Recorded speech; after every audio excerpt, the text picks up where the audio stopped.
Hello guys, my name is Shantanu Vyas and this is my sports channel, Sports Angle.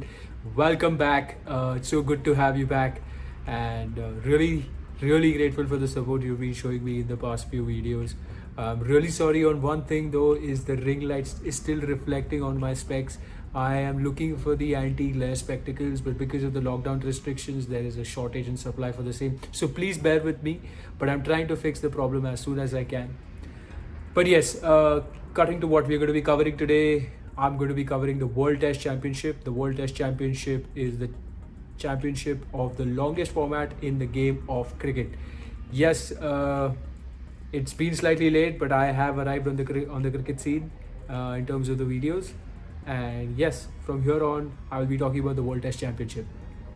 Championship is one of the most prestigious tournaments, and it's also new, but the format in which it's going to be played in, which is Test cricket, is not new. It's one of the most iconic parts of the game. Yes, you heard that right. Although a lot of the younger generation don't fancy seeing it, but I do believe it is the peril of cricket.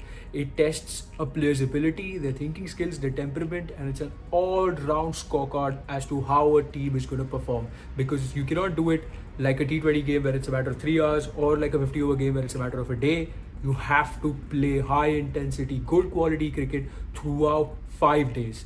Yes, 5 days. And now we have a final which is coming up, and I'm really excited. It's India versus New Zealand.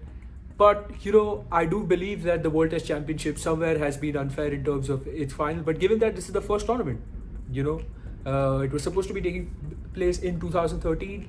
It couldn't happen. Then it came to 2017. It didn't happen. And finally, 2019, when the Ashes series took place in England, that's where it commenced. Now, let's throw a little bit of shade on the two teams which are going to be there in the final. Now, one is obviously India. Now, India is, like this global magnet when it comes to cricket. Literally, there are a billion people watching India and a trillion opinions when India is playing, right? So rather than actually having an opinion, I thought of sharing some stats. So in this tournament, India has played 17 games, won 12, lost 4, and drawn 1 test match. Everybody remembers what we did in Australia at the start of 2021. A depleted squad, a very unmotivated squad, but at every peril in the Australian series, you had someone standing up and delivering. Now, this was a younger squad than what it actually went. So you didn't have Virat Kohli, you didn't have Rohit Sharma, you didn't have the usual suspects delivering, but you had the young guns like Shubman Gill, Rishabh Pant, all quality players under the age of 25. And I'm really excited for the future of Indian cricket, barring all formats. Now let's throw some shade on New Zealand. New Zealand have played around 14 test matches in this tournament. They've won 11, drawn 1, and lost 4. Now recently they have been in England. They have won the test series with England. So that kind of gives them that kind of extra edge. Yes, acclimatization also being, 2 weeks slightly earlier than where India were in the UK also gives them a slight edge. But I do believe at the end of the day, it's a final. Finals are determined by how you handle the temperament on those particular days, and given that this is test cricket, they will have to do it on a continuous basis throughout the 5 days, throughout all the sessions. Now, both the teams have very good players, otherwise they wouldn't have made it to this tournament. But the one unique thing is that none of these teams have the highest run getter, which is Joe Root from England, but England are not there in the final. Neither do they have the highest wicket taker, which is Pat Cummins. Australia are not there in this final. However, India is the best performing team in this format, and they've won, 12 matches, and that kind of puts them up there.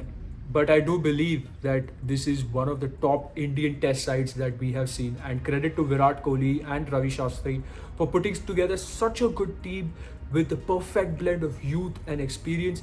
And I like to go back 7 years, where we had toured Australia and we were 6th in the ICC rankings. From there to get this team till here is a humongous task by Virat Kohli, the selectors, and obviously Rahul Dravid, who's been working behind the scenes to recruit the likes of Shubman Gill, Rishabh Pant, and who we may never know, we might find a new hero in this series.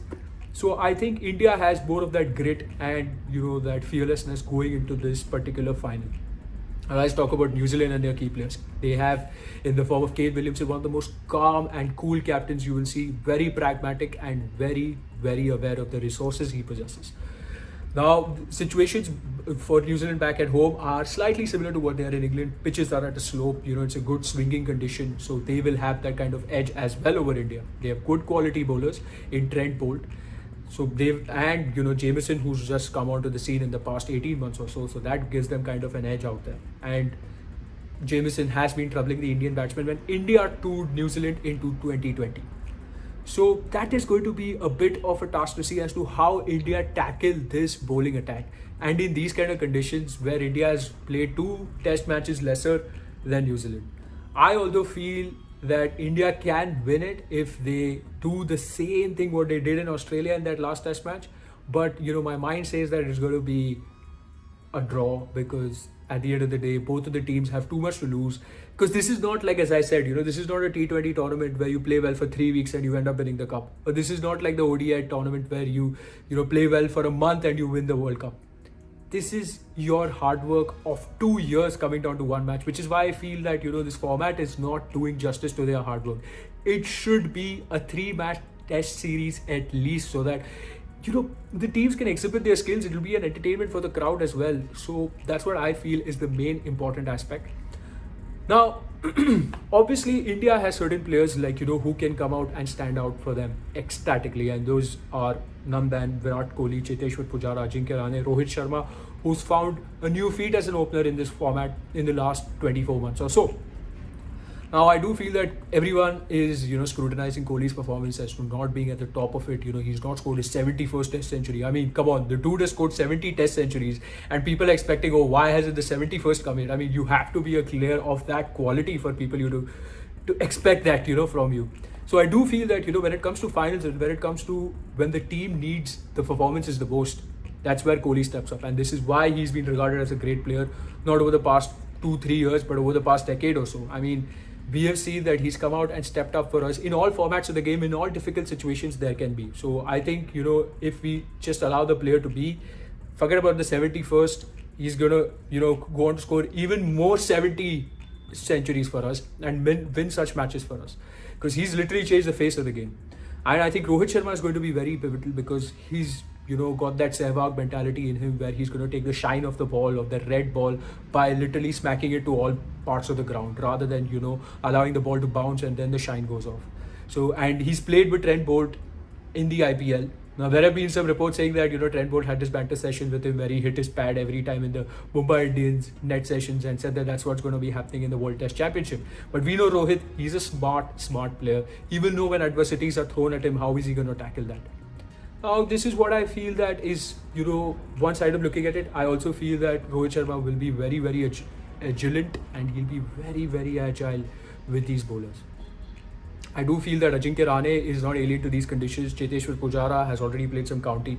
Rishabh Pant is a player to watch out for. I personally believe he's going to be the X factor. But the most important thing out here is taking 20 wickets through the span of 5 days is going to make you win this test match. So our bowlers need to be on their A game. Jasprit Bumrah, Ishant Sharma, who I believe are going to play, and obviously Ashwin, because in my opinion he's a legend. I mean, 400 test wickets is not a mean feat. Like, that is a legendary feather cap. So that's like, you cannot argue with that, irrespective of whether he takes wickets in India or whether he takes it overseas. That's one of the best players out there. So yes, that's my view on the World Test Championship. Again, my heart thinks India is going to win. My mind thinks it's going to be a draw. With the World Test Championship beginning over the weekend, I hope everyone has a good weekend, because this weekend is going to be jam-packed with the World Test Championship, the Euros, the French Grand Prix. I hope all of you all have a gala time. Okay, so guys, that was me covering about the World Test Championship, and I could just go on and on about what I feel about the game, how is it going to pan out, the technical analysis. But it's a final. As players, they are nervous. As a fan, I'm anxious too as to what's going to happen and what the result is going to be, because for me, it's the hard work of the 2 years which comes down to these 5 days. I don't think so it's justified.